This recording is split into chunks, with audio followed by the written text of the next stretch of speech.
नमस्कार, आप सभी का स्वागत है यूथ अध्ययन के चैनल पे। देखिए एक बार फिर से मैं आप सभी के बीच एचपीटेट नवंबर 2025 के लिए जीके का पार्ट 9 लेके आ चुका हूँ। पार्ट 9 का जो पहला क्वेश्चन है कि हिमाचल प्रदेश का सबसे बड़ा ग्लेशियर कौन सा है, तो which is the largest glacier in Himachal Pradesh. तो हिमाचल प्रदेश के सबसे बड़े ग्लेशियर की जब भी बात की जाए तो है बड़ा सिगड़ी। अगर बात करें बड़ा सिगड़ी की तो बड़ा सिगड़ी हिमाचल प्रदेश का सबसे बड़ा ग्लेशियर है। अब क्वेश्चन पूछने वाला क्वेश्चन ये भी पूछ लेता है कि बड़ा सिगड़ी ग्लेशियर हिमाचल प्रदेश के किस जिले में स्थित है। तो बड़ा सिगड़ी की बात करें तो ये हिमाचल प्रदेश की लाहौल स्पीति जिले में स्थित है। इस बात को आपने याद रखना है। अगर बात करें इस ग्लेशियर की तो इस ग्लेशियर से ही जो है वो इस ग्लेशियर में क्या आई थी 1936 में भारी तबाही आई थी। तो याद रखना है हिमाचल प्रदेश के सबसे बड़े ग्लेशियर बड़ा सिगड़ी में तबाही कब आई थी, तो तबाही आई थी आपकी 1936 में। और इस ग्लेशियर में तबाही आने के कारण 1936 में क्या हुआ था, लाहौल स्पीति में चंद्रताल झील का निर्माण हुआ था। इस बात को आपने डिटेल से याद रखना है। तो हिमाचल का सबसे बड़ा ग्लेशियर बड़ा सिगड़ी ग्लेशियर। ऑप्शन में और भी बहुत सारे नाम है, चाहे शिफ्टिंग ग्लेशियर है, चाहे कुल्टी ग्लेशियर है, चाहे आपका गेफांग ग्लेशियर है। एक एक करके हम इन तीनों को भी पढ़ने वाले हैं। लेकिन उससे पहले अगर आप भी एचपीटेट जून की तैयारी कर रहे हो और आप भी एक मिडिल क्लास फैमिली से हैं तो हम आपके लिए लेके आए हैं मात्र और मात्र 499 मंथ में लाइव प्लस रिकॉर्डेड बैच एचपीटेट नवंबर के लिए। तो अगर आप हमारे साथ जुड़ना चाहते हो तो जुड़िए दिए गए नंबरों पे 7876145409। आप इस नंबर पे कांटेक्ट कर सकते हैं। हमारे बैच में आपको फ़ायदा ये कि यहाँ पे आपको फ्री हैंड रिटन नोट्स, वो हैंड रिटन नोट्स फ्री मिलने वाले हैं जिससे हज़ारों बच्चे अपने टेट परीक्षा को पहले भी क्वालिफाई कर चुके हैं। तो अगर आप हमारे बैच के साथ जुड़ना चाहते हैं तो नीचे दिए गए 7876145409 आप इस नंबर पे कांटेक्ट कर सकते हैं। अच्छा, बात करें ऑप्शन में और भी यहाँ पे नाम दिया, जैसे कि यहाँ पे नाम दिया गेफांग ग्लेशियर। अगर बात करें गेफांग ग्लेशियर की तो लाहौल के एक देवता है गेफांग, उसी के नाम पे लाहौल स्पीति में एक गेफांग ग्लेशियर है। और गेफांग एक चोटी भी है और इसी गेफांग चोटी को ना लाहौल का मणिमहेश, तो सीधा क्वेश्चन टेट परीक्षाओं में पूछा जाता है कि लाहौल का मणिमहेश किसे कहा जाता है, तो गेफांग पर्वत चोटी को या गेफांग ग्लेशियर को लाहौल का मणिमहेश कहा जाता है। और गेफांग ग्लेशियर जो है इसकी जो आकृति है ना, सीधा क्वेश्चन बहुत बार परीक्षाओं में पूछा गया है कि लाहौल स्पीति या हिमाचल का वो ग्लेशियर जिसकी आकृति, जिसकी शेप स्विट्जरलैंड की मैटरहॉर्न चोटी जैसी है। तो स्विट्जरलैंड की जो मैटरहॉर्न चोटी है उसकी जैसी गेफांग ग्लेशियर की आकृति है, शेप है। इस बात को आपने याद रखना है। इसके अलावा कुल्टी की बात करें तो कुल्टी ग्लेशियर ये कोक्सर के पास है, ये भी लाहौल स्पीति में है, मोस्ट इंपॉर्टेंट है। और एक है आपका शिफ्टिंग भी एक ग्लेशियर। और शिफ्टिंग ग्लेशियर कहाँ पर है, सीधा क्वेश्चन परीक्षाओं में पूछा जाता है। तो शिफ्टिंग भी आपका कहाँ पे, ये भी आपका लाहौल स्पीति में। इस बात को आपने याद रखना है। हिमाचल प्रदेश में और भी बहुत सारे ग्लेशियर है। आप ये नहीं बोल सकते कि जो चार हमने ऑप्शन में पढ़े वही हिमाचल प्रदेश के ग्लेशियर है, नहीं। इसके अलावा भी जैसे कि आपका हिमाचल प्रदेश की बात करूँ तो कुल्लू का बहुत फेमस है दुदोन और पार्वती ग्लेशियर। तो दुदोन और पार्वती ग्लेशियर ये हिमाचल प्रदेश में मोस्ट इंपॉर्टेंट है, परीक्षाओं में पूछे जाते हैं। क्वेश्चन बहुत बार पूछा गया है कि लेडी ऑफ केलोंग क्या है, तो लेडी ऑफ केलोंग भी एक क्या है, ग्लेशियर है, एक हिमनद है। इस बात को आपने याद रखना है। और लेडी ऑफ केलोंग की बात करूँ तो ये भी लाहौल स्पीति में, ये भी मोस्ट इंपॉर्टेंट है। अच्छा, अगले क्वेश्चन की ओर आगे बढ़ते हैं। अगला क्वेश्चन पूछा जा रहा है कि आर्य समाज के संस्थापक कौन है। अगर बात की जाए, ये क्वेश्चन टेट परीक्षाओं में 10 बार पूछे जा चुके हैं। अगर बात करें आर्य समाज की तो आर्य समाज की स्थापना स्वामी दयानंद सरस्वती के द्वारा की गई थी। इस बात को आपने याद रखना है। अच्छा, क्वेश्चन पूछा जाता है स्वामी दयानंद सरस्वती ने आर्य समाज की स्थापना की, लेकिन कब की, क्वेश्चन ये भी आपसे पूछा जा सकता है। तो याद रखना है इसकी जो स्थापना है वो स्वामी दयानंद सरस्वती के द्वारा 10 अप्रैल, देखो बहुत इंपॉर्टेंट होती है हर एक डेट, तो ये की थी 10 अप्रैल 1875 को। कहाँ पे की गई, क्वेश्चन ये भी कभी कभार पूछ लिया जाता है। तो याद रखना है मुंबई में इनके द्वारा जो है आर्य समाज की स्थापना की जाती है। इस बात को आपने याद रखना है। अगर बात करें स्वामी दयानंद सरस्वती की तो इनके द्वारा एक नारा दिया गया था जो कि टेट परीक्षाओं में बहुत ज़्यादा पूछा जाता है या अन्य परीक्षाओं में भी पूछा जाता है कि वेदों की ओर लौटो। तो वेदों की ओर लौटो नारा जो दिया गया था वो स्वामी दयानंद सरस्वती के द्वारा दिया गया। इस बात को आपने याद रखना है। अच्छा, ऑप्शन में एक नाम दिया है राजा राम मोहन राय। राजा राम मोहन राय के द्वारा भी इनको भारतीय नवजागरण के अग्रदूत भी कहा जाता है, क्योंकि भारत में जो पुनर्जागरण का लाने का जो कार्य किया था वो राजा राम मोहन राय के द्वारा किया गया था। इनके द्वारा क्या महान कार्य किया गया, तो एक तो इनके द्वारा 1829 में लॉर्ड विलियम बेंटिंग की सहायता से सती प्रथा पर। पहले क्या हो जाती थी, महिलाएं सती होती थी। तो सीधा क्वेश्चन टेट परीक्षाओं में पूछा जाता है कि सती प्रथा पर रोक किसके द्वारा लगाई गई, तो सीधा बोलेंगे राजा राम मोहन राय के द्वारा सती प्रथा पर रोक लगाई गई। अच्छा, इतना ही नहीं, अब क्वेश्चन पूछने वाला क्वेश्चन ये भी पूछता है कि आप ये बताइए कि सती प्रथा पर रोक तो राजा राम मोहन राय ने लगाई, लेकिन आप ये बता दीजिए कि इसने किसकी स्थापना की। तो इसके द्वारा सबसे जो इम्पॉर्टेंट है वो है ब्रह्मा समाज। तो ब्रह्मा समाज की स्थापना राजा राम मोहन राय ने की थी। कब की थी? 1828 में की थी। इस बात को आपने याद रखना है। इसके अलावा राजा राम मोहन राय ने ब्रह्मा समाज की स्थापना तो की ही। इसके अलावा इसने माफ़ी चाहूँगा, आत्मीय सभा की भी स्थापना की। तो आत्मीय सभा की स्थापना 1815 में किसने की, तो बोलेंगे राजा राम मोहन राय ने आत्मीय सभा की भी स्थापना की। आत्मीय सभा के अलावा वेदांत कॉलेज की जो स्थापना की वो किसने की, तो वेदांत कॉलेज की स्थापना 1825 में किसने की, राजा राम मोहन राय ने। तो आत्मीय सभा है, वेदांत कॉलेज है, आपका ब्रह्मा समाज है, इनकी स्थापना जो है वो राजा राम मोहन राय के द्वारा की गई। इस बात को आपने याद रखना, हर एक बात आपको याद रखनी पड़ेगी। जितनी ज़्यादा आप चीज़ें याद रखोगे उतनी ज़्यादा चीज़ें याद रहने वाली है। बहुत बार क्वेश्चन पूछा जाता है रामकृष्ण मिशन की स्थापना किसके द्वारा, तो रामकृष्ण मिशन की स्थापना 1897 में की गई। और किसने की, स्वामी विवेकानंद जी के द्वारा रामकृष्ण मिशन की स्थापना 1897 में की जाती है। ये भी आपको डिटेल से याद रखना है। अच्छा, सत्यशोधक समाज तो टेट में बहुत बार आ गया है। सत्यशोधक समाज की स्थापना की थी 1873 में। अच्छा, किसने की, क्वेश्चन ये भी पूछा जाता है। तो ज्योतिबा फुले, ये लड़की नहीं है ज्योतिबा फुले, लड़का था ज्योतिबा फुले। तो इसने क्या की थी, सत्यशोधक समाज की स्थापना कब की थी, 1873 में की थी। इस बात को आपने याद रखना है। इसके अलावा एक वेद समाज, तो वेद समाज की जो स्थापना है वो कब की थी, तो वेद समाज की स्थापना 1864 ईस्वी में आचार्य केशव चंद्र सेन, किसने की थी, आचार्य केशव चंद्र सेन ने क्या की थी, वेद समाज की स्थापना की थी। इस बात को आपने डिटेल से याद रखना है। और एक और पूछा जाता है कि आपकी प्रार्थना समाज की स्थापना किसने की, तो आत्माराम पांडुरंग और एम जी रनाडे ने 1867 में क्या की थी, आपकी याद रखना है, आपको प्रार्थना समाज की स्थापना की थी। अगला क्वेश्चन पूछा जा रहा है कि भारत भूमध्य रेखा के उत्तर में किन अक्षांशों के मध्य स्थित है। देखिए, हम यहाँ पे अक्षांश भी करेंगे और देशांतर भी करेंगे। अगर भारत की बात करें तो भारत भूमध्य रेखा, वो रेखा कौन सी रेखा होती है जो पृथ्वी को दो बराबर भागों में बांटती है। भूमध्य रेखा को इक्वेटर लाइन, विषुवत रेखा, हर एक बात यहाँ पे कहा जाता है। अच्छा, बात करें यहाँ पे पृथ्वी की, तो पृथ्वी को दो बराबर भागों में बांटने वाली रेखा है भूमध्य रेखा, और भारत जो है वो उत्तरी गोलार्ध में है। क्वेश्चन पूछा जा रहा है कि भारत किन अक्षांशों में आता है, तो भारत जो है वो 8 डिग्री 4 मिनट से 37 डिग्री 6 मिनट उत्तरी अक्षांश के मध्य है। इस बात को आपने याद रखना है। तो भारत का जो अक्षांश है वो 8 डिग्री 4 से 37 डिग्री 6 मिनट तक है। गलती नहीं करेंगे, ये क्वेश्चन इस बार टेट परीक्षाओं में पूछा जा सकता है, इसीलिए थोड़े से 3 स्टार मार्क लगा लीजिए। ये क्वेश्चन इंपॉर्टेंट रहने वाला है, ये बातें मोस्ट इंपॉर्टेंट है। अच्छा, ये तो है भारत का अक्षांश 8 डिग्री 4 मिनट से 37 डिग्री 6 मिनट तक।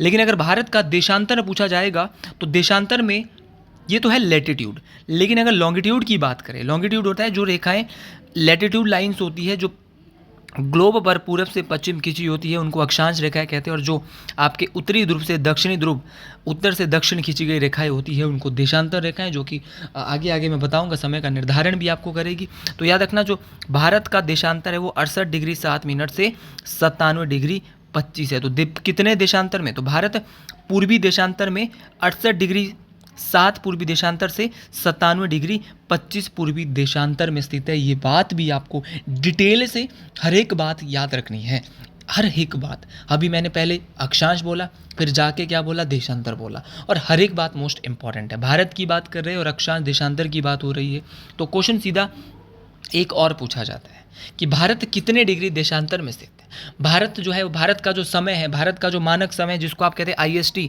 इंडियन स्टैंडर्ड टाइम, भारतीय मानक समय रेखा कितने जो है वो डिग्री पे है, तो भारतीय मानक समय रेखा 82.5 डिग्री में। तो 82.5 डिग्री पूर्वी देशांतर में है भारत की मानक समय रेखा। इस बात को आपने याद रखना। और भारत का जो समय है, एक लाइन होती है जीएमटी, जहाँ से पूरे देश के समय का निर्धारण किया जाता है। मान लो ये मैप है और यहाँ पे एक समय रेखा है, यहाँ से आगे जितने भी देश होंगे इनका समय आगे चलेगा पूरब में, और जितने भी पीछे होंगे इनका समय पीछे चलेगा। अब यहाँ पे है 0 डिग्री देशांतर, 180 डिग्री देशांतर पूरब में, 180 डिग्री पश्चिम में। अब देशांतर का मतलब पता कैसे लगाएंगे, तो 1 डिग्री देशांतर का मतलब होता है 4 मिनट। कितना होता है? 4 मिनट। तो उसी प्रकार अगर कोई देश मान लो 10 डिग्री पूर्वी देशांतर में, तो 10 को 4 से गुणा करेंगे, कितना आएगा? उस देश का समय 40 मिनट आगे चल रहा होगा। उसी प्रकार भारत है 82.5 डिग्री, तो 82.5 को जब आप 4 से करोगे तो 330 मिनट आएगा। ये थोड़ा समझना मुश्किल है, जब आप हमारे क्लासेस में बैचेज में आओगे वहाँ डिटेल से मैं आपको समझा दूंगा। तो 5.5 घंटा 330 मिनट का मतलब है 5 घंटा 30 मिनट। तो भारत का समय कितना आगे चल रहा है, तो याद रखना है भारत का समय 5.5 घंटे आगे चल रहा है। अगले क्वेश्चन की ओर चलते हैं। अगला क्वेश्चन थोड़ा और इंटरेस्टिंग क्वेश्चन है। ये क्वेश्चन इंटरेस्ट बनाने वाले क्वेश्चन है। इन क्वेश्चन को आप डिटेल से देखिएगा, बहुत मजा इन क्लासेस में आने वाला है। तो क्वेश्चन पूछा जा रहा है कि भारत का प्रथम उप प्रधानमंत्री कौन थे। तो भारत के पहले उप प्रधानमंत्री की बात करें तो भारत के जो पहले उप प्रधानमंत्री है वो थे सरदार वल्लभ भाई पटेल। अच्छा, सरदार वल्लभ भाई पटेल भारत के पहले उप प्रधानमंत्री थे, ये बात आपको याद रखनी है। अब क्वेश्चन पूछने वाला क्वेश्चन क्या पूछता है? क्वेश्चन पूछने वाला क्वेश्चन पूछता है कि भारत के लो पुरुष के नाम से, आयरन मैन के नाम से किसे जाना जाता था, तो वो भी किसे जाना जाता था? सरदार वल्लभ भाई पटेल को जाना जाता था। लेकिन क्वेश्चन पूछने वाला इतना ही नहीं, वो क्वेश्चन ये भी पूछ लेता है कि सरदार वल्लभ भाई पटेल का जन्म कब हुआ। तो सरदार वल्लभ भाई पटेल का जन्म 31 अक्टूबर 1875 को गुजरात में हुआ। अब ये इतने थे, इनके अंदर यूनिटी इतनी थी कि इनके जन्म दिवस पर एक दिन भी मनाया जाता है जिसको बोलते हैं राष्ट्रीय एकता दिवस। तो याद रखना, राष्ट्रीय एकता दिवस कब मनाया जाता है? तो राष्ट्रीय एकता दिवस जो है वो जो मनाया जाता है वो सरदार वल्लभ भाई पटेल की जयंती पे 31 अक्टूबर को मनाया जाता है। इस बात को आपने याद रखना है, ये सारी चीज़ें मोस्ट इंपॉर्टेंट है। अच्छा, इनको जो सरदार की उपाधि मिली है, ये क्वेश्चन बहुत बार पूछा जाता है कि सरदार की जो उपाधि इनको दी गई है वो बारदोली सत्याग्रह के दौरान, बारदोली की जो महिलाएं हैं, और बारदोली सत्याग्रह कब हुआ था? 1928 में, जो कि गुजरात में हुआ था। यहाँ की महिलाओं के द्वारा जो इनके लिए दी गई थी, ये सारी बातें आपको याद रखनी है। सरदार वल्लभ भाई पटेल की बात करें तो इनको भारत का सबसे बड़ा पुरस्कार भारत रत्न कब दिया गया था? 1991 में दिया गया था। इस बात को आपने याद रखना। भारत के प्रधानमंत्री होने के साथ साथ, पहले उप प्रधानमंत्री होने के साथ साथ ये भारत के पहले गृह मंत्री भी थे। तो ये भी आपको याद रखना है, भारत के पहले गृह मंत्री, ये भी मोस्ट इंपॉर्टेंट बात है, वो थे आपके सरदार वल्लभ भाई पटेल। इस बात को आपने डिटेल से याद रखना है। और अगर बात करें भारत के पहले प्रधानमंत्री की, तो भारत के पहले प्रधानमंत्री थे पंडित जवाहरलाल नेहरू। और अगर भारत के पहले राष्ट्रपति की बात करें तो डॉक्टर राजेंद्र प्रसाद जो है वो क्या थे? भारत के पहले राष्ट्रपति थे। और बहुत बार सीधा क्वेश्चन पूछा जाता है भारत के पहले उपराष्ट्रपति कौन थे? तो डॉक्टर सर्वपल्ली राधाकृष्ण क्या थे? भारत के पहले उपराष्ट्रपति थे। इस बात को आपने याद रखना। हर एक बात इंपॉर्टेंट है, आप किसी भी बात को नकार नहीं सकते, आपको हर एक बात को याद रखना पड़ेगा। परीक्षाओं में ना आपसे कोई सी बात भी पूछी जा सकती है, first vice president, first deputy prime minister, ये सारी बातें मोस्ट इंपॉर्टेंट है। आपको हर एक बात याद रखनी पड़ेगी। फर्स्ट होम मिनिस्टर बोले तो गृह मंत्री, तो हर एक बात इंपॉर्टेंट है। तो आयरन मैन ऑफ इंडिया और सरदार वल्लभ भाई पटेल, आप मैंने इसको हिंदी भाषा में बोला लोह पुरुष। अगला क्वेश्चन यहाँ पे है कि हीराकुंड जल विद्युत परियोजना हिमाचल प्रदेश की किस नदी पर बनी है? अगर हीराकुंड जल विद्युत परियोजना की बात करें तो हीराकुंड जल विद्युत परियोजना महानदी पर निर्मित है, क्योंकि उसी महानदी पे आपका एक बांध भी है जिसका नाम है हीराकुंड बांध। और हीराकुंड बांध की बात करें, सीधा क्वेश्चन परीक्षाओं में पूछा जाता है कि भारत का सबसे बड़ा बांध कौन सा है? तो भारत का सबसे बड़ा बांध है हीराकुंड बांध। अच्छा, हीराकुंड बांध की बात करें तो इसकी लंबाई जो है वो 25.8 किलोमीटर के आसपास है। ये भी बात आपको डिटेल से रखनी है। अच्छा, इसकी लंबाई की बात करें तो इसकी लंबाई 4.8 किलोमीटर है। और ये टोटल जो है, अगर मुख्य बांध की लंबाई 4.8 किलोमीटर, लेकिन अगर पूरे बांध की बात करें तो 25.8 किलोमीटर इसकी क्या है? लंबाई है। इतना बड़ा बांध है, भारत का सबसे बड़ा बांध है। अच्छा, क्वेश्चन पूछने वाला क्वेश्चन ये भी पूछ सकता है कि हीराकुंड बांध भारत के किस राज्य में है? तो अगर हीराकुंड बांध की बात करें तो भारत के उड़ीसा राज्य में, और किस नदी पर है? महानदी पर है। इस बात को आपने याद रखना है। अगर बात करें भारत की सबसे ऊंची बांध की, तो भारत का सबसे ऊंचा बांध है टिहरी बांध। टिहरी डैम जो है वो भारत का सबसे हाईएस्ट वाला डैम है, इस बात को आपने याद रखना है। और टिहरी बांध की बात करें तो ये भागीरथी और भिलांगना, एक नदी है भागीरथी और दूसरी है भिलांगना, वैसे भागीरथी ज़्यादा आती है, तो याद रखना भागीरथी नदी पर बना है टिहरी बांध, जो कि भारत का सबसे ऊंचा बांध है, भारत के उत्तराखंड राज्य में है, इस बात को आपने डिटेल से याद रखना है। उसी प्रकार बात करता हूँ मैं, आपका ऑप्शन में चंबल नदी दिया है, चंबल नदी पर एक बांध बना है गांधी सागर बांध। कौन सा? गांधी सागर बांध। तो गांधी सागर बांध भी कहाँ पे है? तो गांधी सागर बांध आपका चंबल नदी पे मोस्ट इंपॉर्टेंट है। हिमाचल प्रदेश से हम बात, और हिमाचल प्रदेश में है भाखड़ा नंगल बांध, एक भाखड़ा बांध है, दूसरा नंगल बांध है। तो भाखड़ा और नंगल ये दोनों के दोनों हिमाचल प्रदेश और पंजाब की सीमा पर है, इस बात को आपने याद रखना है। भाखड़ा बांध तो पड़ता है देखो हिमाचल में, और आपका जो नंगल बांध है ना वो पड़ता है पंजाब में, तो दोनों याद रखना है। और भाखड़ा बांध की अगर मैं बात करूँ तो भारत का सबसे ऊंचा गुरुत्वीय बोले तो ग्रेविटेशनल डैम, गुरुत्वीय बांध, तो भारत का सबसे ऊंचा गुरुत्वीय बांध कौन सा है, ग्रेविटेशनल डैम कौन सा है? तो बोलेंगे भारत का सबसे ऊंचा ग्रेविटेशनल जो डैम है वो है आपका भाखड़ा बांध, इस बात को आपने याद रखना है। और भाखड़ा बांध के पास आप सभी लोग जानते हैं कि हिमाचल प्रदेश की सबसे बड़ी कृत्रिम झील, उसी भाखड़ा बांध में क्या बनती है, हिमाचल की सबसे बड़ी जो झील है वो है गोविंद सागर झील, ये भी आपको डिटेल से याद रखना है। अच्छा, केरल की मैं बात करता हूँ। केरल में एक बांध है जिसका नाम है इडुक्की, तो केरल राज्य में एक बांध है इडुक्की बांध। ये इडुक्की बांध भारत का ऐसा बांध है जो कि चाप बांध है, बांधों के भी अलग अलग प्रकार होते हैं। चाप मतलब कि जिसका आकार गिलास की तरह होता है, तो केरल का एक बांध है इडुक्की। तो सीधा क्वेश्चन टेट में आ सकता है, रैंडम क्वेश्चन, कि भारत में इडुक्की बांध भारत के किस राज्य में है, तो बोलेंगे केरल में। और कैसा बांध है, तो ये एक भारत का चाप बांध है, इस बात को आपने याद रखना है। अगला क्वेश्चन की बात करते हैं कि दक्षिण भारत का सर्वोच्च शिखर कौन सा है। इस बार मैंने थोड़ा क्वेश्चन ज़्यादा कवर करने की कोशिश की है, इस बार एक क्वेश्चन कोई डिटेल से नहीं, क्योंकि हमारी वीडियोस हर दिन आ रही है, टेट परीक्षाओं के लिए हर दिन आएगी, इसलिए क्वेश्चन पे अब कोशिश करिए कि ज़्यादा से ज़्यादा कवर किया जाए। तो दक्षिण भारत की जो सर्वोच्च चोटी है वो है आपकी अनाईमुड़ी। अनाईमुड़ी की बात करें तो इसकी ऊंचाई जो है वो 2695 मीटर है, इस बात को आपने याद रखना। ये पूरे दक्षिण भारत की सबसे ऊंची चोटी है। लेकिन क्वेश्चन पूछने वाला क्वेश्चन ये पूछता है कि कहाँ पर है, तो अनाईमुड़ी जो है वो कहाँ पर है, केरल में है, इस बात को आपने याद रखना है। और ये किस पर्वत श्रृंखला में है, तो याद रखना ये अन्नामलाई पर्वत श्रृंखला में है। तो अन्नामलाई पर्वत श्रृंखला तमिलनाडु, केरल आदि में है, तो यहीं पर है आपकी अनाईमुड़ी, जो कि पूरे दक्षिण भारत की सबसे ऊंची चोटी है। लेकिन इतना ही नहीं, क्वेश्चन पूछा जाता है कि आप ये बताइए दक्षिण भारत की दूसरी सर्वोच्च चोटी कौन सी है। तो दक्षिण भारत की दूसरी सर्वोच्च चोटी जो है वो है आपकी डोडा बेटा। और डोडा बेटा की बात करें, ये भी किसी पर्वत श्रृंखला में आती है, याद रखना। ये है नीलगिरी पर्वत श्रृंखला की, तो नीलगिरी पर्वत श्रृंखला की सबसे ऊंची चोटी, कभी सीधा क्वेश्चन ये भी आता है, तो इसका नाम है डोडा बेटा। और नीलगिरी पर्वत श्रृंखला दक्षिण भारत की सबसे बड़ी पर्वत श्रृंखला है, और यहीं पर है आपकी डोडा बेटा सबसे ऊंची चोटी, जो कि दक्षिण भारत की दूसरी सबसे ऊंची चोटी है। इसकी ऊंचाई 2637 या 2640 मीटर के आसपास है, इस बात को भी आपने डिटेल से याद रखना है। अच्छा, ये भी आप समझ गए। सीधा क्वेश्चन आता है इलायची की पहाड़ियाँ कहाँ पर है, तो इलायची की पहाड़ियाँ आपके केरल में है।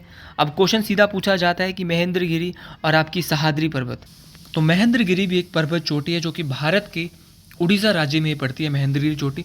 और दूसरा, तो दो घाट है आपके उत्तर भारत में, दक्षिण भारत में, एक है इसको बोलते हैं पूर्वी घाट और इसको बोलते हैं पश्चिमी घाट, ये भी आपको समझना है। तो सीधा क्वेश्चन पूछा जाता है कि जो पश्चिम वाला घाट है इसको किस नाम से जाना जाता है, तो उसको बोलते हैं सह्याद्री पर्वत।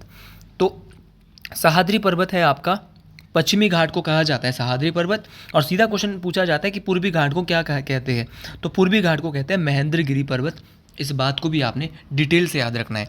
तो पूर्वी घाट को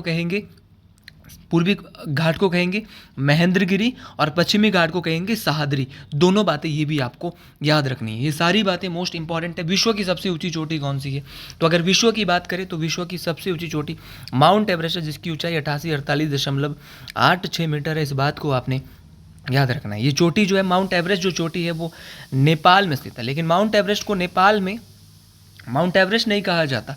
नेपाल में माउंट एवरेस्ट का जो नाम है वो बदल के क्या हो जाता है, सागर माथा, इस बात को आपने याद रखना है। तो दुनिया की जो सबसे हाईएस्ट जो पीक है पूरे वर्ल्ड की वो माउंट एवरेस्ट है, लेकिन नेपाल में इसका नाम सागर माथा हो जाता है, इस बात को आपने डिटेल से याद रखना है। हर एक बात देखिए दोस्तों बहुत ज़्यादा इंपॉर्टेंट है, बहुत ज़्यादा इंपॉर्टेंट है हर एक बात। अगर बात करें भारत की सबसे ऊंची चोटी की, तो भारत की सबसे ऊंची चोटी है केटू, लेकिन अगर क्वेश्चन आएगा भारत में स्थित सबसे ऊंची चोटी, K2 आती है पीओके वाले एरिया में, इसीलिए हम इसको भारत में स्थित सबसे ऊंची चोटी नहीं कहेंगे। तो भारत की है खाली, अगर भारत की सबसे ऊंची चोटी आएगा तो K2 है, लेकिन अगर भारत में स्थित सबसे ऊंची चोटी, और K2 की हाइट है 8611 मीटर। लेकिन अगर बात करें आपके इसकी कंचनजंगा की, ये क्या है, भारत की भूमि पर पूर्णतया स्थित सबसे ऊंची चोटी कंचनजंगा है, जिसकी हाइट है 85-86 मीटर। इस बात को आपने डिटेल से याद रखना है। अगला क्वेश्चन है कि मौलिक अधिकारों को कितनी श्रेणियों में वर्गीकृत किया गया है। अगर बात करें मौलिक अधिकारों की, तो मौलिक अधिकारों को जो है वो 6 श्रेणियों में वर्गीकृत किया गया है। पहले ये 7 होते थे, और कल वाली वीडियो में ही मैं आपको बता चुका हूँ कि जो फंडामेंटल राइट्स है वो पहले 7 होते थे, लेकिन अब 6 है, क्योंकि एक फंडामेंटल राइट को हटा दिया। एक मौलिक अधिकार को एक अमेंडमेंट होता है, एक संविधान संशोधन होता है, उसके तहत एक फंडामेंटल राइट को हटा दिया गया, और अब कितने रह गए, 6। अच्छा, हटाया किसको, तो हटाया आपका राइट टू प्रॉपर्टी, संपत्ति का मौलिक अधिकार। तो संपत्ति के मौलिक अधिकार को हटाकर अब उसको क्या बना दिया है, उसको 300 के 1 में डाल के कानूनी या विधिक अधिकार बना दिया है। इस बात को भी आपने डिटेल से याद रखना है, तो ये बात भी मोस्ट इंपॉर्टेंट है। तो ये बातें आप जरूर याद रखें, सारी की सारी बातें। वर्तमान में 6 मौलिक अधिकार अब रह गए हैं। पहला है समानता का मौलिक अधिकार, अनुच्छेद नंबर 14 से 18। फिर है आपका स्वतंत्रता का मौलिक अधिकार 19 से 22, राइट टू फ्रीडम। फिर आपका राइट अगेंस्ट एक्सप्लोटेशन, शोषण के विरुद्ध मौलिक अधिकार, अनुच्छेद नंबर 23 और 24। फिर आता है आपका 5वां धार्मिक स्वतंत्रता का मौलिक अधिकार, जिसको बोलते हैं right to religious freedom, article number 25 से 28। फिर आता है आपका उसके बाद है आपका 5वां जो मैं बोल रहा हूँ, शिक्षा एवं संस्कृति का मौलिक अधिकार, जिसको बोलते हैं educational fundamental rights, educational and cultural fundamental rights. ये भी मोस्ट इंपॉर्टेंट है, जो कि आर्टिकल नंबर 29 और 30 में आता है। और फिर आपका संवैधानिक उपचारों के अधिकार, जिसको कहते हैं आपका राइट टू कॉन्स्टिट्यूशनल रेमेडीज। तो राइट टू कॉन्स्टिट्यूशनल रेमेडीज, जिसको कहते हैं संवैधानिक उपचारों के अधिकार।